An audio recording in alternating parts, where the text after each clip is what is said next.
तो आज हम हिंदी का पहला पद है और पाठ में गद्य खंड है और अभ्यास 1 में बातचीत पाठ का नाम है। और बातचीत पाठ के जो निबंधकार हैं अर्थात जो लेखक है वो आप लिखे हैं यहाँ बाल कृष्ण भट्ट हैं। तो बातचीत पाठ के लेखक कौन है मम्मी? बालकृष्ण भट्ट। वे एक निबंधकार भी हैं। कौन? बालकृष्ण भट्ट। बालकृष्ण भट्ट जी एक निबंधकार भी हैं, एक पत्रकार भी हैं, एक आलोचक भी हैं और यहाँ तक कि बताई गई है कि भारतेंदु युग के महान साहित्यकार भी थे। कौन? बालकृष्ण भट्ट। और हिंदी साहित्य के निर्माता भी थे। कौन? बालकृष्ण भट्ट। बालकृष्ण भट्ट के बारे में और क्या चर्चा करें, आप इतना ही समझे कि बालकृष्ण भट्ट उत्तर प्रदेश के प्रयागराज जनपद के माने प्रयाग जनपद के रहने वाले थे। शिक्षा दीक्षा घर पर ही हुई और पढ़ाई के बाद इसने पठन पाठन के कार्यक्रम में ही जिस विद्यालय में पढ़े उसी विद्यालय में यह एक कार्यभार भी संभाले। उसके बाद इन्होंने पत्रकारिता का भी काम किया, अर्थात ये पत्रकार भी थे, बहुत अच्छे आलोचक भी थे और इनका जो भी विषय वस्तु है वह सामाजिक सामयिक वस्तु है। जो समाज में आप देखते हैं अंधविश्वास देखते हैं या समाज का जो सबसे महत्वपूर्ण समस्याएं होती हैं उन समस्याओं पर इन्होंने अपने विचारों को अभिव्यक्त किया है अर्थात व्यक्त किया है। उन्होंने लिखा है। कौन? बालकृष्ण भट्ट। आइए हम बातचीत पाठ जैसे निबंध के बारे में हम बताएंगे कि बालकृष्ण भट्ट जी का विचार क्या है। किस पाठ के संबंध में?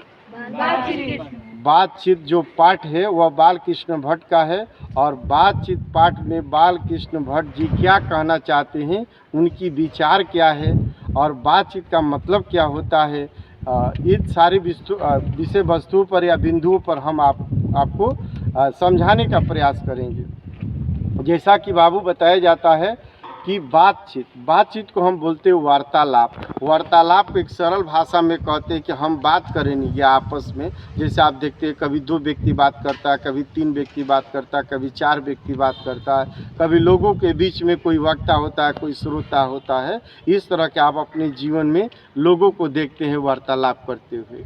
तो इस पाठ के माध्यम से बालकृष्ण भट्ट जी कहना चाहते हैं कि जो वाक शक्ति होती है, वाक शक्ति माने बातचीत करने की शक्ति होती है, जो बोलने की शक्ति होती है, जो बोलने की हुनर होती है, जो एक दूसरे को हम कम्युनिकेट करते हैं अंग्रेजी में जैसे कहते हैं, तो इन सारे विषयों पर उन्होंने अपना विचार व्यक्त किया है। अर्थात बालकृष्ण भट्ट के अनुसार इस धरती पर जितने भी प्राणी हैं उन प्राणियों में सबसे उत्तम, सबसे श्रेष्ठ, सबसे अनुपम कोई गुण मिला है तो वह इंसान को मिला है और वह गुण है वाक शक्ति, या वाक शक्ति कहें या बातचीत करने की शक्ति कहें या बातचीत करने की गुण कहें, तो यह सिर्फ इंसान को मिला है। इंसान माने मानव को मिला है। और इस धरती पर बहुत ऐसे जीव जंतु को देखते होंगे, वो भी जीव के रूप में तो जन्म लिए पर उनको वाक शक्ति नहीं मिला है और वाक शक्ति न मिलने के कारण वह अपने दुख, अपने दर्द, अपने गम, अपनी खुशियों को इजहार नहीं कर पाते हैं। सिर्फ दुख को, खुशी को, गम को यदि कोई इजहार करने वाला इस धरती पर कोई प्राणी है बाबू तो वह सिर्फ मानव है, इंसान है। इंसान के सिवा इस पर कोई प्राणी नहीं है। इसलिए बालकृष्ण भट्ट जी कहते हैं कि यह इंसान का, यह मानव का सबसे श्रेष्ठतम गुण है, सबसे ताकतवर गुण है, सबसे अच्छा गुण है, सबसे श्रेष्ठ गुण है, तो वह वाक शक्ति है। यहाँ तक कि आगे बताते हैं कि इसी वाक शक्ति के कारण देखिएगा किसी मंच पर कोई वक्ता अपनी बातों को बोलता है, बातें अच्छी लगती है तो लोग अपने तालियों से उसका देखिए हौसला बुलंद करते हैं, उसको काफ़ी ऊर्जवान बनाते हैं। कब? जब उसकी बातों में दम होती है, बात करने की कला उत्तम होती है, बात करने की देखिएगा उसमें दक्षता होती है, वह बात करने में माहिर होता है तो लोग उसकी बातों से प्रभावित होते हैं और बात पर बात आती है, बात चुटकुली होती है, बात हास्य व्यंग की होती है, बात हंसने वाली होती है तो लोग हंसते हैं, मुस्कुराते हैं, तालियों से देखिएगा उसको ऊर्जवान और प्रोत्साहित करते हैं। इसके अलावा बालकृष्ण भट्ट जी कहते हैं कि संसार में यदि कोई बातचीत करने में माहिर है, योग्य है, दक्ष और निपुण है तो वह यूरोपीय लोग हैं। क्योंकि यूरोपीय लोगों में बात करने की जो कला होती है, यूरोपीय लोगों में जो एक दूसरे से वार्तालाप कन्वर्सेशन करने की जो कला होती है, जो हुनर होती है, और अन्य लोगों में नहीं होती है।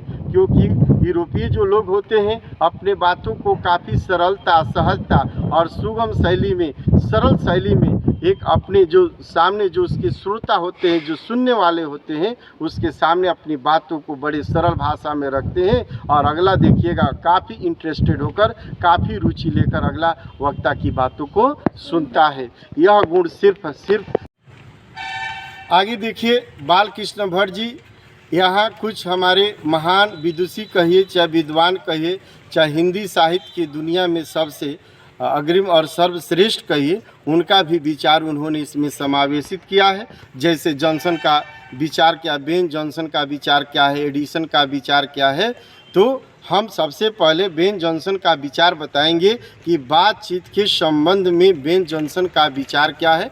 देखिए, बेन जॉनसन साहब कहते हैं कि जब कोई व्यक्ति अपनी बातों को बोलता है, वार्तालाप करता है, बातचीत करता है, तब उसकी वाक्य शक्ति का पता चलता है कि वह व्यक्ति गूंगा है, कि तेतरा बोलता है, कि तुतला के बोलता है, कि हकला के बोलता है, कि हाँफ के बोलता है, कि साफ बोलता है, कि साफ नहीं बोलता है, शुद्ध बोलता है, कि अशुद्ध बोलता है, और उसमें कितना किसी ईश्वर के द्वारा, किसी गॉड के द्वारा कितना गॉड गिफ्टेड है, उसमें कितना विद्वता भरी है, कितनी उसमें ज्ञान अंदर निहित है। यह पता कब चलता है? जब वह व्यक्ति किसी के सामने साक्षात्कार करता है, अर्थात अपनी बातों को बोलता है, तो उसके हुनर, उसके गुण, उसके दोष का पता चलता है। यह कौन कहते हैं?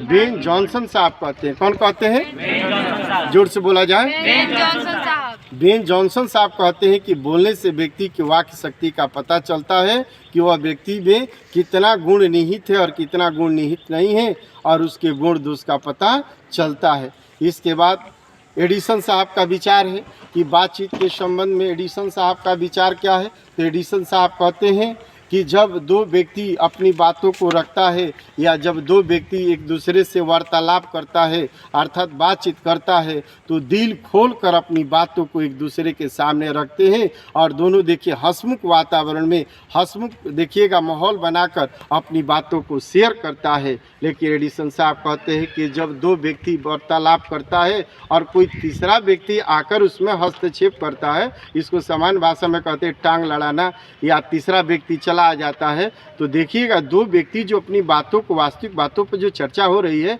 उस बातों को परिवर्तन कर देते हैं, अर्थात मुख्य बातों से वो मुकर जाते हैं और दूसरी बातें करने लगते हैं। तो वह बात देखिएगा सार्थक नहीं होता है।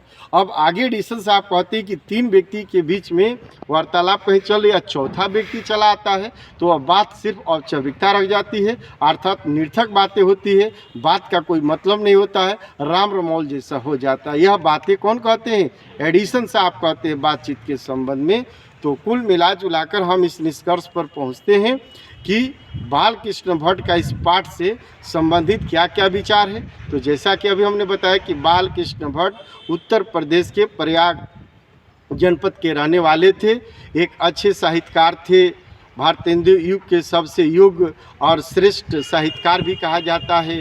एक बहुत अच्छे आलोचक भी थे, बहुत अच्छे पत्रकार भी थे, और उनका विषय वस्तु समाज की जो मुख्य समस्याएं, उन्हीं समस्याओं पर उन्होंने अपने विचारों को व्यक्त किया है। पठन पाठन देखिएगा उनका अपने ग्रामीण स्तर पर ही हुआ। जहां पठन पाठन करते थे वहां अध्यापक का भी उन्होंने रूप लिया, अध्यापक का भी कार्यभार संभाला। उसके बाद उन्होंने हमारी जो पाठ्य पुस्तक गद्य खंड का है, इस गद्य खंड में पहला पाठ जो बातचीत है, उसमें कहते हैं कि बातचीत ईश्वर का सबसे श्रेष्ठतम, सबसे अनुपम गुण है, और यह गुण सिर्फ इंसान अर्थात मानव को मिला है, मानव के सिवा इस धरती पर किसी को नहीं मिला है। आगे इसी बातचीत के संबंध में बालकृष्ण भट्ट जी कहते हैं कि बातचीत करने की कला सिर्फ यूरोपियन लोगों के पास है। यूरोपियन लोग ही बातचीत करने का वास्तविक और सही तौर तरीका जानते हैं। और इसके बाद जॉनसन साहब का भी विचार है कि जब कोई व्यक्ति किसी व्यक्ति से वार्तालाप करता है, या बातचीत करता है, या बात एक दूसरे से कम्युनिकेट करता है, तो उसकी हुनर, उसकी दक्षता, उसके गुण, उसकी शैली और उसकी विद्वता का, माने विद्या का, ज्ञान का अंदाज होता है या ज्ञान का हम लोग अनुभव करते हैं कि वह व्यक्ति कितना उसमें विद्वता भरा है या कितना विद्वान है। इसके बाद इसी बातचीत के संबंध में एडिसन साहब का भी विचार है कि जब दो व्यक्ति अपनी बातों को बोलता है तो वह खुल कर बोलता है, खुलकर एक दूसरे के सामने रखता है, लेकिन उसी दो व्यक्तियों के बीच में जब तीसरा व्यक्ति आ जाता है तो वह बात देखिएगा बात विषय वस्तु से हट जाती है, लेकिन उसी तीन व्यक्ति के बीच में यदि चौथा व्यक्ति आ जाता है तो बात देखिएगा बात निर्थक हो जाता है, बात का कोई मतलब नहीं रह जाता, सिर्फ औपचारिकता रह जाती है कि हम लोग बातचीत करते हैं, लेकिन वो राम रमौल का रूप ले लेता है। यही विचार है बालकृष्ण भट्ट का इस बातचीत शीर्षक निबंध, जो एक निबंध है, और इस निबंध के माध्यम से बालकृष्ण भट्ट ने अपनी अभिव्यक्ति अपने विचारों को व्यक्त किया, जो हम आपके सामने प्रस्तुत किए। Thank you very much.